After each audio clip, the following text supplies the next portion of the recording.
మనం ఏదైనా చేస్తే వీళ్ళు పొగుడుతారు, వాళ్ళు పొగుడుతారు, వీళ్ళు సత్కరిస్తారు అని అనుకుంటూ ఉంటాం. ఆ భ్రమలో ఉంటాం. కానీ మనము ఎవరైనా సత్కరిస్తేనో, ఎవరైనా బాగుంది అంటేనో వచ్చే ఆనందం కంటే, మనకు నచ్చిన పని చేసినప్పుడు మన యొక్క ఆనందం అనేది చాలా ఇంపార్టెంట్. అదే వీళ్ళు పొగుడుతారు, వాళ్ళు పొగుడుతారు అని చెప్పేసి మనము ఎక్స్‌పెక్టేషన్స్ పెట్టుకుంటూ ఉన్నామంటే, మనం ఏం చేస్తున్నాం? మన యొక్క హ్యాపీనెస్ అంతటిని కూడా వేరే వాళ్ళ చేతికి ఇచ్చేస్తున్నాం. అలా ఇచ్చినప్పుడు మనం ఎప్పటికీ కూడా హ్యాపీగా ఉండము.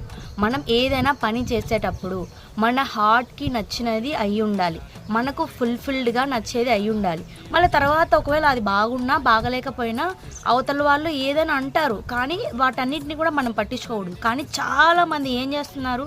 వాళ్ళ అప్రూవల్ కోసము, వాళ్ళు బాగుంది అంటారు అనుకోవడం కోసము ఏదేదో చేస్తూ ఉంటారు. కానీ కాదు, ఫస్ట్ మనకు నచ్చాలి. మనకు నచ్చి మన యొక్క హార్ట్‌ని సంతోషపెడితేనే తర్వాత వేరే